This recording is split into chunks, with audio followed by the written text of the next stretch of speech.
Então, existem esses 3 inimigos do propósito. O primeiro é a necessidade, o segundo, os atalhos, e o terceiro, as multitarefas.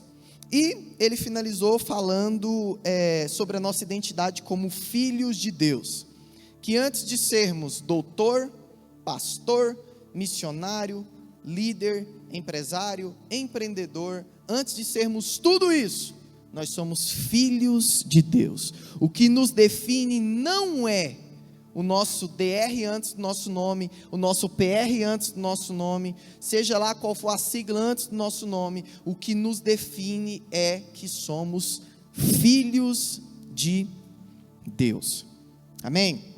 Então, basicamente, esse foi o resumo, da primeira palavra que tivemos sábado passado. E hoje nós vamos falar como descobrir o nosso propósito de forma prática. Amém? E eu quero começar já perguntando para ti algo. Você sabe qual é o seu propósito? Talvez essa é a pergunta que muitas vezes nós mais nos fazemos diariamente, sim ou não? Gente, será se isso tem a ver com o meu propósito? Será se isso é o meu propósito? Será se eu estou vivendo o meu propósito? E essa pergunta muitas vezes nós fazemos, O que estou fazendo nesse mundo? Por que estou aqui? E talvez essa seja uma das perguntas mais importantes das nossas vidas. Existem 2 momentos importantes na nossa vida. O primeiro é quando nós nascemos. E o segundo é quando nós descobrimos o porquê nós nascemos. Eu vou repetir. O primeiro é quando nós nascemos. O segundo é quando nós descobrimos o porquê nós nascemos. E aí você pode me perguntar, Jeff, mas afinal, como eu posso descobrir o porquê do meu nascimento? Ou como eu posso descobrir o meu propósito? E a primeira coisa que eu quero falar para você é que a pergunta, qual é o meu propósito, não seja a pergunta ideal para começarmos hoje. Ou melhor, a pergunta, quem sou eu? Ou para que eu existo, não é a primeira pergunta que devemos fazer para descobrir o nosso propósito. Eu tenho que entender que quando eu faço as perguntas erradas, eu não consigo ter respostas certas. Então, para mim conseguir trilhar esse caminho do propósito, eu tenho que entender que eu não começo com essa pergunta: qual é o meu propósito? E você já deve ter visto muitas pessoas falando, para você descobrir o seu propósito, você tem que fazer um mergulho para dentro de você. Quem já ouviu isso? Um mergulho para dentro de você e se descobrir. Muitas vezes nós ouvimos isso. Só que tem muitas pessoas que mergulham para dentro de si, elas ficam mais perdidas ainda, porque dentro de si é uma bagunça. Essa pessoa não entende nada, aí que ela se perde mesmo. Quem já ouviu aquela tipo assim, olha, para você descobrir o propósito seu, você tem que seguir o seu coração. Quem já ouviu isso? Siga o seu coração. E a palavra de Deus diz em Jeremias que o coração é mais enganoso que todas as coisas. Então a resposta não está em nós do nosso propósito. Em nós tem uma parte da resposta, mas não é a parte principal. E é isso que nós vamos estar falando hoje aqui. Da mesma forma que você não pergunta para o sapato, qual é o seu propósito, sapato? Não, nós perguntamos para quem? Para o fabricante. Qual o propósito desse sapato? Você não pergunta para o microfone, qual que é o seu propósito? Você vai perguntar para o fabricante, qual que é o propósito dessa mercadoria? Você não pergunta para um óculos qual que é o propósito dele, mas você pergunta para quem o criou. E eu quero começar a partir deste ponto hoje. A primeira pergunta que nós temos que fazer para descobrir o nosso propósito não é qual é o meu propósito, mas é quem me criou. Essa é a primeira pergunta que eu tenho que responder para descobrir o meu propósito. Por quê? Porque alguém te criou, e o seu Criador sabe para que Ele te criou. E muitas vezes nós, como humanos, por muito nos perguntar sobre o nosso propósito e deixar de perguntar para o nosso Criador, nós nos perdemos na comparação. Nós começamos a ver o Lucas prosperando em uma área, e Deus abençoando Lucas em uma área, e Deus fortalecendo ele, direcionando ele, e nós começamos a achar que o propósito do Lucas é o mesmo propósito que o meu. E eu começo a me mover e correr a corrida do Lucas, só que quando eu chegar lá na frente eu vou estar cansado, e eu não vou ter cumprido o meu propósito, porque muitas vezes o propósito do Lucas não é o mesmo propósito que o meu. Eu costumo contar uma história para os meus discípulos, eu falo assim: olha, você nunca deve correr a corrida errada. Diz uma história que certa vez existia uma maratona, e a pessoa se preparou o ano todo para correr essa maratona.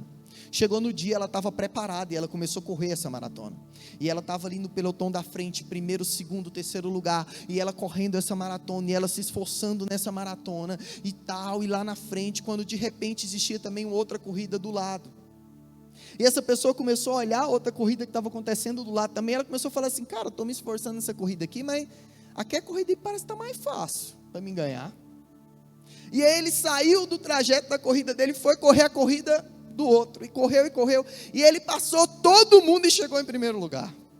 Quando ele chegou em primeiro lugar, a televisão chegou e tal, e o holofote, o pessoal entrevistando ele, e ele tal, cheguei em primeiro lugar.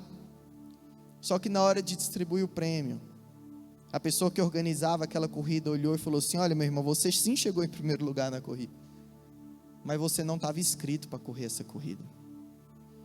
Infelizmente, eu não vou poder te dar o prêmio. Por isso que nós não temos que fazer um mergulho em nós para descobrir o nosso propósito. Por isso que nós não temos que observar a corrida dos outros para descobrir o nosso propósito. Nós precisamos primeiro saber quem nos criou. E existe um versículo que fala muito forte a respeito disso. Olha o que diz esse versículo que está em Mateus capítulo 16, versículo 3 ao 18. Chegando Jesus à região de Cesareia de Filipe, perguntou aos seus discípulos: quem os homens dizem que o Filho do Homem é? Eles responderam: alguns dizem que é João Batista, outros Elias, e ainda outros Jeremias, ou um dos profetas. E Jesus perguntou para eles: e vocês? Quem vocês dizem que eu sou? E aí, Simão Pedro respondeu: tu és o Cristo, o Filho do Deus vivo. Respondeu Jesus: feliz é você, Simão, filho de Jonas, porque isso não lhe foi revelado por carne ou sangue, mas por meu Pai que está nos céus. E eu lhe digo que você é Pedro, e sobre essa pedra edificarei a minha igreja, e as portas do Hades não poderão vencê-las. O que eu aprendo com esse texto? Jesus estava, de certo modo, curioso, e ele fez uma pergunta intrigante aos seus discípulos. Ele virou aos seus discípulos e falou assim: olha, quem o povo aí diz que eu sou? Quem o povo aí fala que eu sou? E os discípulos começaram a falar. Uns falam que o senhor é João Batista, que o senhor é um profeta, que o senhor pode ser Elias, que o senhor pode ser Jeremias, e tal, e tal, e tal. Todas essas pessoas com a figura do Jesus errado. E Jesus vira para os discípulos e fala assim: vocês, quem vocês dizem que eu sou? E Pedro se levanta, e a revelação do Espírito Santo de Deus vem ao coração dele, e ele fala: tu és o Cristo, o Filho do Deus vivo. Pedro descobriu quem era Jesus. Pedro descobriu quem era o seu Criador. Pedro descobriu quem era o seu Senhor. E no mesmo momento que Pedro, ao momento que ele descobre quem é Jesus, e ele afirma quem é Jesus, Jesus vira para ele e fala assim: e tu és Pedro. Sabe, querido, quando nós descobrimos quem é o nosso Criador, quando nós descobrimos quem é o nosso Senhor vira a nós e nos afirma a nossa identidade, o nosso propósito, o nosso chamado. Eu preciso entender que ao momento que eu começo a mergulhar e aprofundar no conhecer Jesus, no conhecer o meu Criador, esse Criador começa a se revelar a mim, revelar a minha identidade e revelar o meu propósito. Foi isso que aconteceu aqui. Por isso que eu quero te desafiar hoje. Você quer descobrir o seu propósito, amém? Descubra mais sobre o seu Criador. Descubra mais sobre o seu Criador. Jefferson, então eu descobri quem que é o meu Criador, quem me criou, e agora eu posso perguntar, qual é o meu propósito? E eu vou falar para você, ainda não.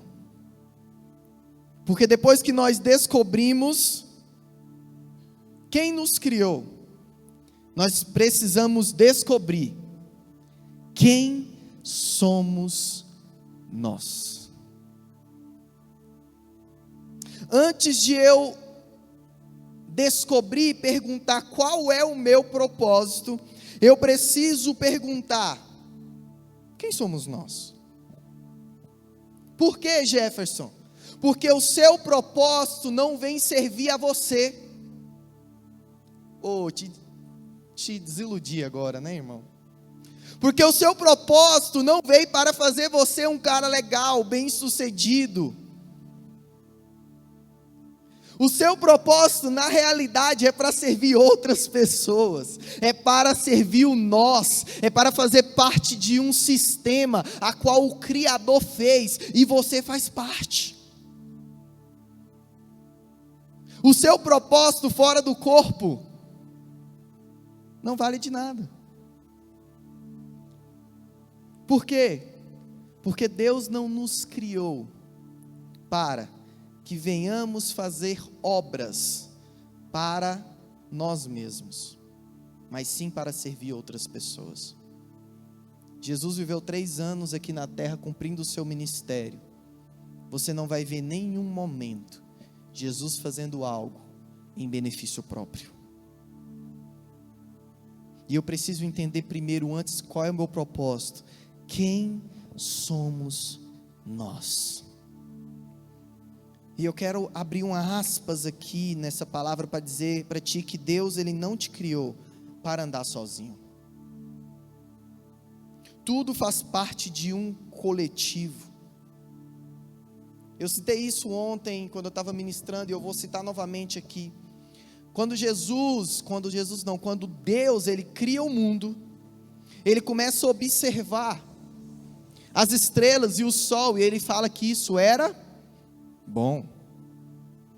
Ele cria os peixes e diz que é bom, os mares, as árvores, os animais, e tudo isso Ele afirma, fala que era muito bom. Mas quando Ele olha para o ser humano sozinho, egoísta, Ele fala o quê? Não é bom que o homem fique só. Na minha concepção, depois das mortes, a coisa que mais foi prejudicial nesse tempo de pandemia chama-se isolamento social. Por que, Jefferson? Porque eu e você, nós não fomos criados para viver sozinhos, meu irmão.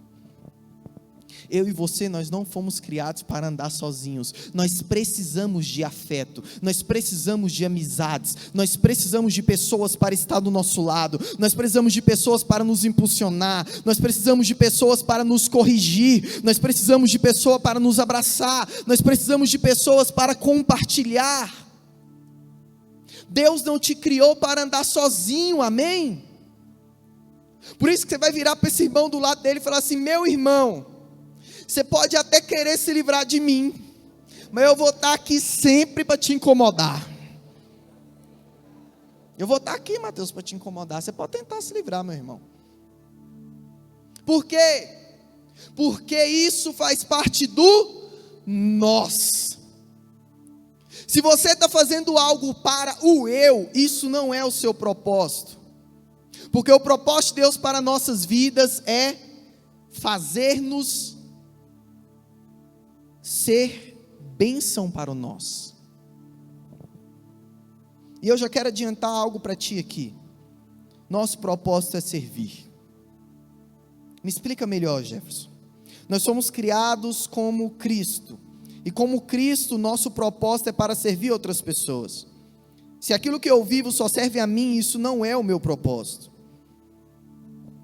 E por isso que quando eu descubro quem é Cristo, eu descubro quem sou eu, porque eu fui criado à imagem dele. Olhe quem precisa de ajuda à sua volta. Deus coloca pessoas para a gente ajudar em nossa volta, e muitas vezes é dicas para que a gente cumpra o nosso propósito, e que a gente descubra o nosso propósito. Por muitas vezes Jesus fala qual o propósito dos seus discípulos, e na grande maioria ele diz que o propósito deles está aqui, ó. Por muitas vezes Jesus fala assim, olha, sabe qual que é o propósito de vocês? E ele diz assim, ó, dar frutos que permaneçam. Você vai ler os evangelhos e vai falar assim, olha, eu estou treinando vocês, discípulos, para que vocês deem frutos. E ele vai dar muitas vezes o exemplo sobre o que? Dar frutos, dar frutos, dar frutos. E esse é o nosso propósito como cristão, dar frutos. E o que é um fruto?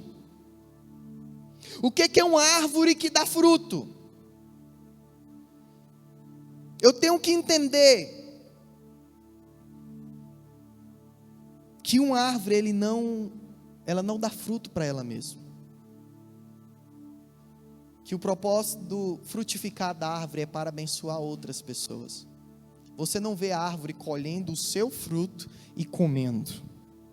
Por quê? Porque a árvore, ela está dando fruto para servir outras pessoas.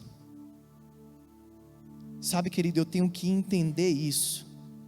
Deus quer me levantar e te levantar como árvore frutífera para beneficiar e ajudar e servir outras pessoas. Uma árvore que dá fruto para alimentar outras pessoas. Então, qual é o nosso propósito? Nosso propósito é alimentar outros, ajudar outros, servir outros. E somente após eu descobrir quem me criou e quem somos nós, que eu chego à pergunta: qual é o meu propósito? Eu entendi que eu sou criado por Deus. Eu entendi que Ele é meu Criador e que Ele tem a palavra que irá direcionar a minha vida. Eu entendi que eu faço parte de um todo, que eu não sou um ser individual, mas eu faço parte de um sistema a qual Jesus é o cabeça. E o meu propósito não é para mim, eu entendi que é para servir os outros. Somente quando eu descobri isso, eu chego à terceira pergunta. Afinal, qual é o meu propósito? E para eu responder essa pergunta sobre o meu propósito, eu tenho que responder pelo menos outras 3 perguntas. E a primeira é: o que você tem prazer em fazer? O que é aquilo que, quando você está fazendo, as horas passam e você nem vê? O que é aquilo que, quando alguém te chama ou te convida para fazer isso, você vai com muita alegria, você não vê a hora de fazer isso? E eu quero te dar um exemplo aqui. Você pode até me chamar, Jeff, faz uma planilha para mim, de quem vem no culto, os visitantes, faz lá no Excel uma planilha. Eu confesso a você que eu poderia fazer, mas para mim seria um karma. Ia ser horrível, porque eu não tenho prazer de mexer com planilhas. Não gosto. Diferente da minha esposa. Você dá uma missão para ela, questão de matemática, ela nem dorme. Ela faz com o maior prazer do mundo. Você podia chegar em mim e falar assim: Jeff, Você faz uma apresentação de teatro aqui no mês que vem, de dança aqui na igreja. Eu garanto para você que eu poderia fazer com muito amor no coração, mas ia ser um desastre, ia ter um peso. Por quê? Não é uma coisa que eu tenho prazer em fazer. Agora, você me chamar o Jeff, você fica ali na recepção hoje, ali, rapaz, eu fico na recepção com o todo, recepcionando todo mundo. Jeff, vamos preparar aqui uma playlist para o louvor aqui, cara, na hora, nós fica cantando aqui o dia todo aqui, ó. Você prepara aqui, vamos preparar uma palavra, vamos fazer um estudo aqui tal, de um ponto da Bíblia aqui, vamos, cara, você me chamou o cara certo. Nós vamos varar a noite aqui, estudando tudo quanto é tipo de teólogo que existe nessa humanidade, e preparar algo top. Por quê? Eu tenho prazer em fazer isso. Então a primeira pergunta que eu tenho que saber responder é: o que me dá prazer? O que você tem prazer em fazer? O que você faz e nem vê as horas passar? Você se sente realizado e feliz? O que é? E a segunda pergunta que eu tenho que responder é: o que você tem habilidade em fazer? Porque não é somente eu gostar de fazer, eu também tenho que ter habilidade. Eu conheço muitas pessoas que amam o louvor, que têm prazer de cantar, mas que Deus não deu habilidade. E aí, quando essa pessoa vai cantar, dá vontade da gente sair correndo da igreja pela porta, assim, ó, sem rumo. Eu tenho que saber que nem é tudo que eu gosto que eu tenho habilidade. O Juninho gosta de futebol, mas não tem habilidade. Nós temos que entender, o Mateus gosta de aventura, mas quando ele sobe aqui 1 metro de altura, ele começa a regar. Eu tenho vídeos que comprovam isso, mano. Você tem que entender o que? Não é somente o que eu gosto, mas se eu tenho habilidade para isso. Eu tenho uma habilidade para isso daí. E habilidade não é você ser o melhor do mundo, amém? Não é você ser o melhor do mundo, porque a habilidade a gente desenvolve. Não é você ser o melhor cantor do mundo, o melhor tocador do mundo, porque a gente desenvolve, mas é você já ter uma predisposição para aquilo. Eu conheço pessoas que nasceram com dom, vamos supor exemplo da música, mas elas não desenvolveram esse dom. E pessoas dedicadas, que não têm o dom como essa pessoa tem, elas treinam, elas começam a treinar, a buscar e tal, e ficam pessoas melhor até aquela do que tinha já aquele dom para aquilo. Então eu tenho que saber. Pode ser para recepcionar pessoas, para cuidar de crianças, para ser ministro de louvor, para orar pelos outros, para palestrar, para pregar, para desenhar. Não sei, mas o que você tem habilidade? Qual a sua habilidade? Sabe que essa habilidade foi Deus que te deu e elas apontam para o seu propósito. Vira para o irmão que está do seu lado e fala assim para ele: meu irmão, eu vejo que você tem a habilidade da beleza. Passa para mim um pouco. Olha aí. O Espírito Santo é gente mais bonito, não é, pessoal? E essa é a beleza da igreja de Cristo. O que é? É que as nossas habilidades sozinhas não faz nada de relevante. Mas quando eu junto a minha habilidade com a sua habilidade, com a habilidade do outro, nós somos corpo. E quando nós somos o corpo, nós alcançamos vidas para Jesus. Você pode dizer amém por isso? Então, qual é a sua habilidade? Então, a primeira pergunta que eu tenho que responder é: o que eu tenho prazer em fazer? A segunda pergunta que eu tenho que responder é: o que eu tenho habilidade? E a terceira e última pergunta que eu tenho que saber para descobrir o meu propósito é: o que mais te deixa inconformado? O que mais te deixa inconformado no mundo? Você chega em um lugar e diz: não é possível que isso aqui está acontecendo. Você chega em um lugar e olha e fala assim: não acredito que isso está acontecendo. Você vê o jornal e você fala assim: meu Deus, eu não acredito nessa notícia. Eu não acredito que tem tantas pessoas assim enfermas. Eu não acredito que tem tantos lugares aí desmoronando. Eu não acredito que tem tantas pessoas assim que estão nas drogas, nos vícios. Eu não acredito que tem tanta desinformação. O que te deixa inconformado é uma pista para que é o seu propósito. Mas eu quero abrir um parênteses aqui. Deus, Ele colocou essa inconformidade em seu coração, não para gerar em você um espírito crítico. Não para gerar em você uma pessoa que é crítica de tudo.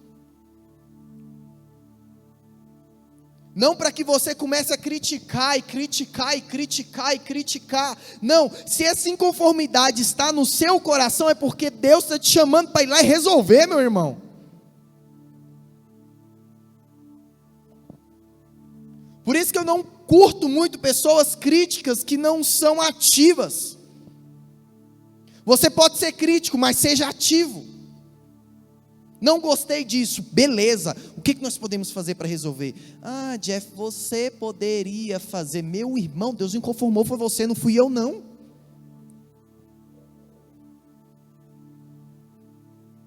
Ah, mas eu acho que o pastor devia fazer. Meu irmão, o pastor já tem 3.000 coisas para fazer. Se ele inconformou o seu coração, faça você.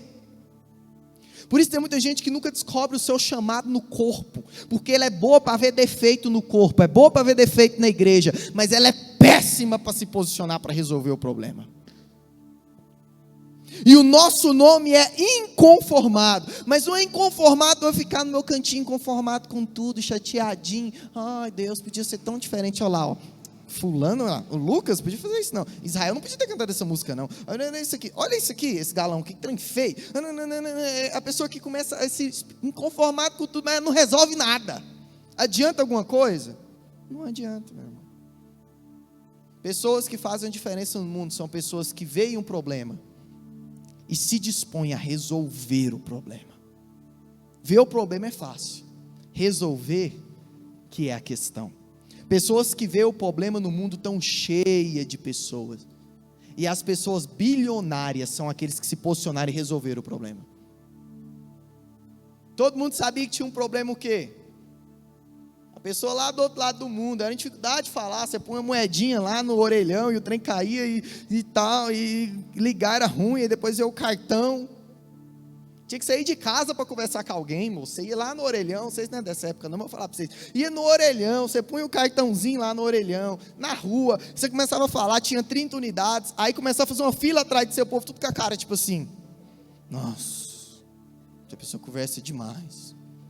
Aí você olhava para trás, você ficava constrangido, você tinha que terminar a conversa. Alguém percebeu isso daí, mas não foi só essa pessoa que percebeu, todo mundo percebeu que existia esse problema. Mas aí de repente, Steve Jobs olha e fala assim, rapaz, o trem está errado, vou criar um trem louco aqui, e pá, cria lá um negócio. Agora você não precisa mais do orelhão, você tem na sua mão, você pode falar onde você quiser, você pode interagir daqui com a pessoa do outro lado do mundo. Todo mundo sabia que isso era um problema, mas a pessoa que se posicionou para resolver foi uma das pessoas mais ricas do mundo. Você quer ser relevante? Não fica só observando os problemas. Se posicione e resolve. Pessoas que veem o problema pagam um salário mínimo para ela. Pessoas que resolvem um problema chega a milhões na conta todo ano. Qual que é o problema que Deus tem colocado para você ficar inconformado? Que é para você se levantar e resolver. E resolver no corpo. E resolver no mundo. O que tem te deixado inconformado? Muitos vão dizer: Jefferson, quando eu vejo a fome, eu fico inconformado com isso. Isso pode ser um indício daquilo que é o seu propósito. Jeff, quando eu vejo a ignorância, a falta de educação, eu fico inconformado com isso. Isso às vezes pode direcionar o seu propósito. Jeff, quando eu vejo a injustiça no mundo, eu fico inconformado. Às vezes isso pode estar te direcionando para o seu propósito. Quando você veja, Jeff, quando eu vejo a enfermidade, a fome, a peste, eu fico inconformado com isso. Jeff, quando eu vejo os jovens da minha cidade, no mínimo 10.000 vezes mais jovens na minha cidade, ouvindo Wesley Safadão, do que adorando a Jesus, eu fico inconformado com isso. O que tem te deixado inconformado? Jeff, quando eu olho e passo e vejo uma pessoa viciada, ou com crack, ou fumando uma cocaína, ou uma maconha em algum lugar, eu fico inconformado com isso. Eu quero ajudar, eu quero fazer alguma coisa. Às vezes isso está te direcionando para o seu propósito. Nós somos inconformados, amém? E eu quero que você entenda hoje, essa palavra não acaba aqui, ela acaba o próximo sábado. Eu quero que você entenda que Deus, Ele tem colocado algo em nosso coração. E essa inconformidade, ela não é para que a gente fique inconformado no nosso sofá, comendo a pipoca, assistindo a nossa televisão. Mas é para que a gente se levante e faça a diferença. Deixa eu te falar algo. Deus te levantou para resolver um problema nesse mundo. Deus te levantou para fazer a diferença nesse mundo.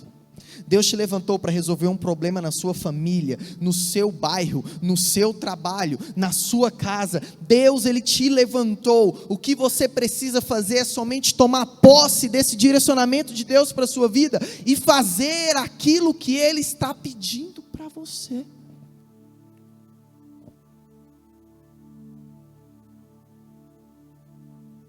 Então, o seu propósito mora nessas 3 perguntas. Primeira, o que você tem prazer em fazer?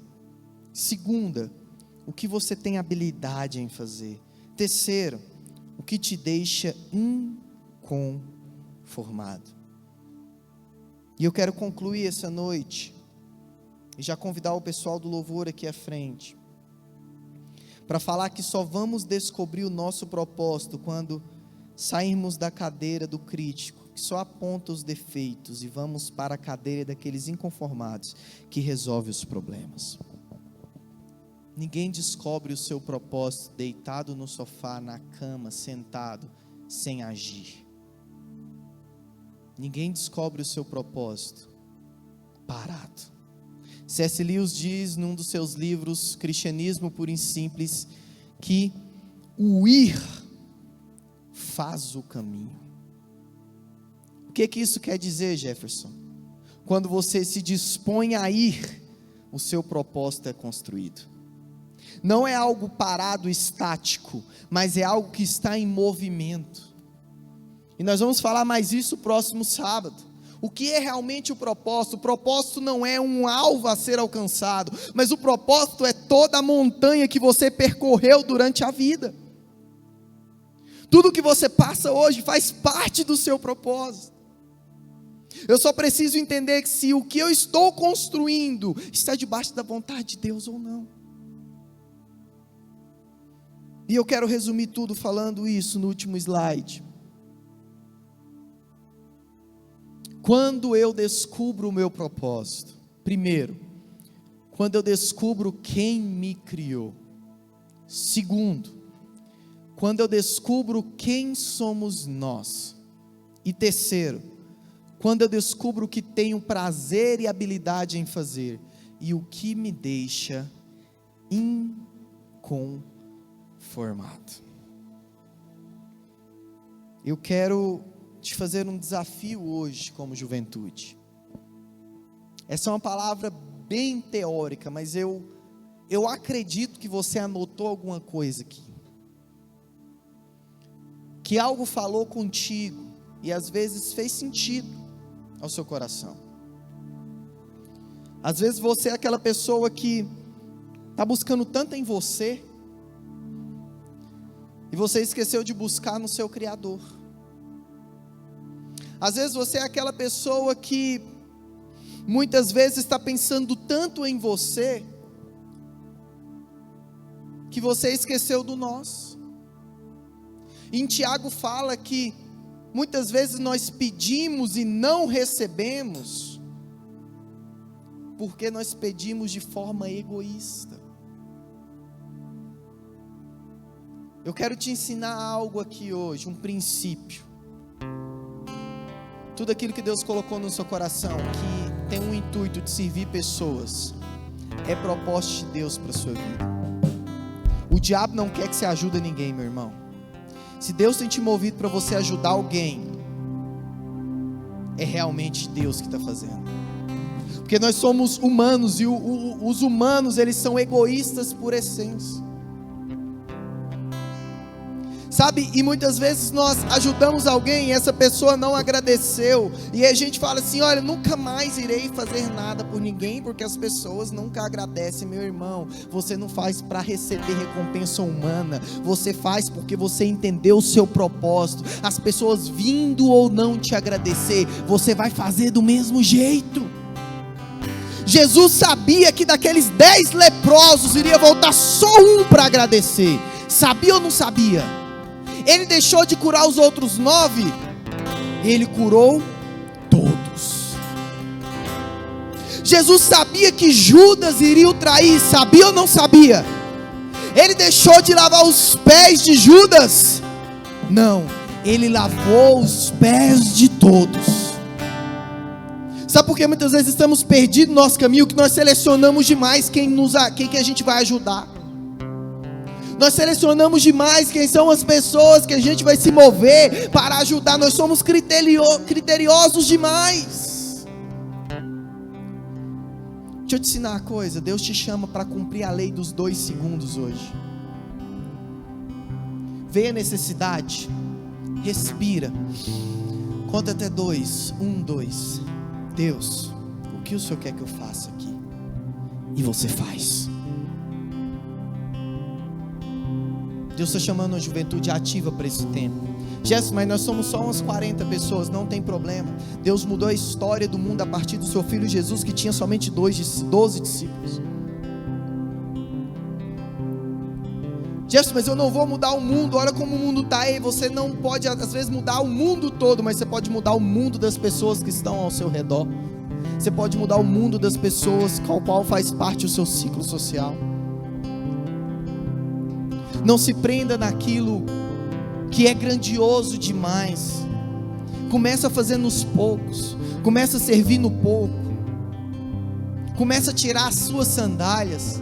Como assim, Jefferson? Deus ele chega até Moisés e fala assim: Moisés, tira as suas sandálias, você está no lugar santo. Moisés poderia falar para Deus assim: ah, Deus, para de conversa fiada, rapaz, eu já passei aqui por várias vezes, tira sapato do lugar santo. Só que Moisés não fez isso, ele tirou os sapatos. E depois que Moisés fez algo aparentemente significante, que era tirar os sapatos, Deus usou ele para abrir o mar vermelho. Tem muita gente querendo abrir o mar vermelho, mas não tem disposição de tirar o sapato, não tem disposição de pegar um copo no chão e guardar no lixo, não tem disposição de dar um abraço no irmão no final do culto, não tem disposição de mandar uma mensagem para alguém, não tem disposição de servir no pouco. Ei, aquele que não é fiel no pouco nunca vai estar no muito. Comece hoje já a cumprir o seu propósito. Comece hoje já a servir pessoas. Comece hoje já a ministrar aquilo que Deus tem colocado no seu coração. Jeff, mas só tem uma pessoa, a minha plateia é de 2 pessoas. Não interessa, não interessa, não interessa. Não é sobre quantidade, não é sobre grandiosidade. É sobre eu entender qual que é o meu propósito e eu me mover isso todos os dias. Independente se as pessoas irão agradecer, independente se elas irão virar as costas para mim, eu não estou nem aí. Eu só sei que eu quero cumprir a vontade de Deus para a minha vida. Curva sua cabeça nessa noite, feche seus olhos. Eu quero orar por você. Pai, nós estamos aqui essa noite, nesse 2º capítulo dessa série. Jesus, eu quero te pedir que o Senhor venha estar nos direcionando, Deus, para a sua vontade. Eu quero te pedir, Senhor Jesus, que o Senhor venha estar nos fortalecendo como juventude, para cumprirmos o propósito do Senhor para nós. Nos dê um coração de servos, nos dê um coração quebrantado na sua presença, nos dê um coração, Senhor Jesus, que realmente, ó Deus, é o coração do Senhor, que é um coração segundo o coração do Senhor. Pai, nós só temos uma vida para queimar nesse mundo, e nós queremos queimar a nossa vida por Ti e para Ti todos os dias. Ministra em meu coração, Pai, ministra em nosso coração essa noite. Quando nós cantamos essa música, eu gostaria que você orasse a Jesus e pedisse para Ele te direcionar nesse tempo, e pedisse a direção de Deus nesse tempo para a sua vida. Ore, levante a sua voz, comece a orar, comece a interceder onde você está.